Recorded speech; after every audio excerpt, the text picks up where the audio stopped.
aim of the review is to undertake an in-depth examination, a focused sort of analysis, and find solutions to key corporate governance and intra-African trade issues.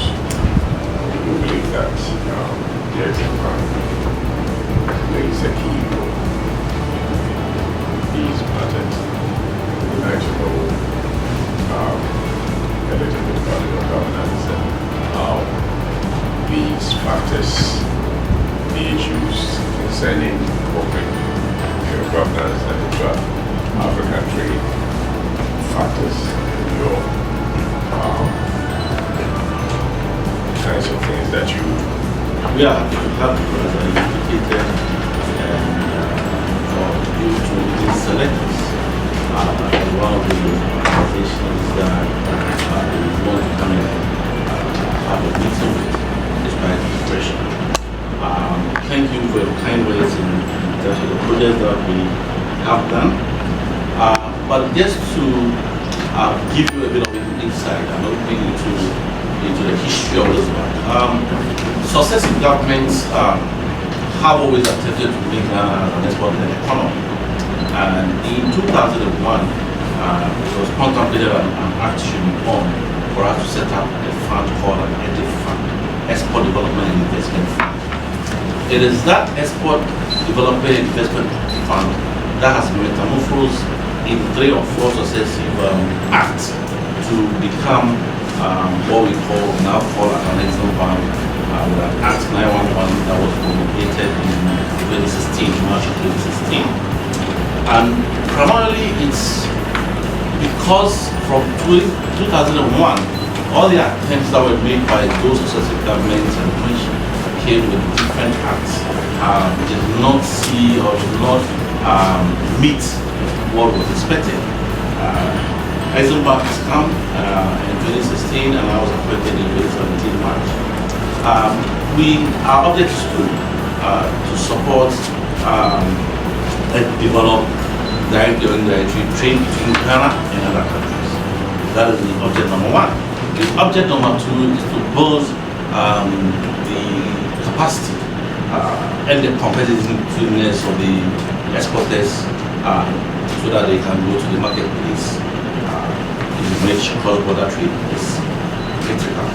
The first question is, one of your requirements for most of these SMEs to benefit from your credit is good governance, you said. What about those SMEs and those in the informal sector that really cannot afford to have boards like what you mentioned, but they are doing very well? If we look at it from the point of fact that 70% of these businesses contribute about 80% to our GDP. Yep. Now, the second pointed question is, what are your interest rates? That's it. I will start from the last my question is related. Maybe I could ask if corporate governance practice, whether it hinders or facilitates the support you give to the very small and micro businesses. Okay. I recall in April I was appointed March 10th. In the next coming 4 or 5 days, I'll be 6 years on this seat. In April, I was called by the Vice President to come and do a presentation at EMT level. And the question was, how do you, as an EXIM, use interest rates to bring down the commercial interest rates? So back to your question, I always go back to the objects, to make Ghanaian exporters competitive. In making Ghanaian exporters competitive means therefore that the cost of production must be also be looked at, cost of capital. So from the outset, through management to the board, we set our interest rate between 5 to 8% per annum. What? 5 to 8%. Wow. You didn't want to believe it or hear it. I can't believe it. So from the outset, it was 5 to 8% per annum. From 2017 up until 2015, 2019 or thereabouts. Then we up it from between 10.5 to 14.5. So good. So we are the lowest in the market, and it was through us in 2017-2018. That is why the commercial bank, and with it we had also the consequence of everybody moving to EXIM Bank, and then everybody wanted to take our facility. So that's our interest rate. I'm sure you're still saying wow, wow. Wow, yeah, how the default rates. The president of this government has done quite well, but of course, as everybody said, we are not able to still tell our story. That's another communication, maybe another half on the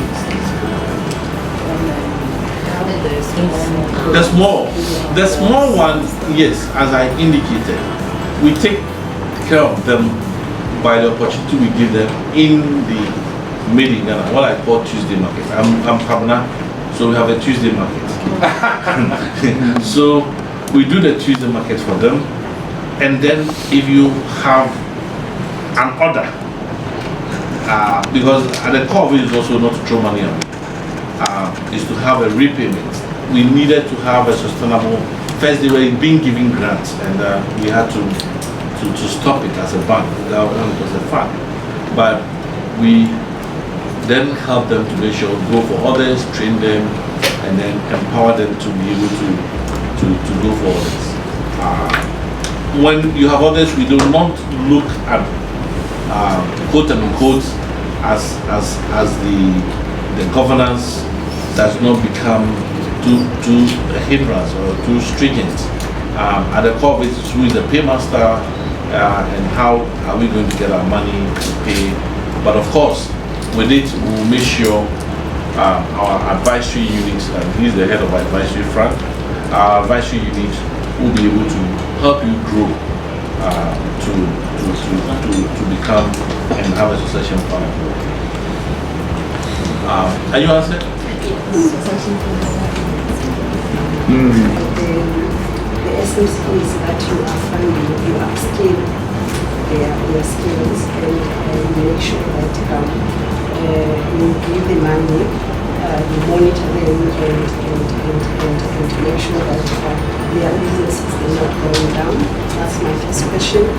The second question is I would like to find out whether also do you deal with the young professionals and how do you bring them along if they just came out of universities? How do you make sure that they are ongoing? The third one, your exiles, the Ghanaians that are outside our countries, that they are SMEs, they import and export from the countries that they are.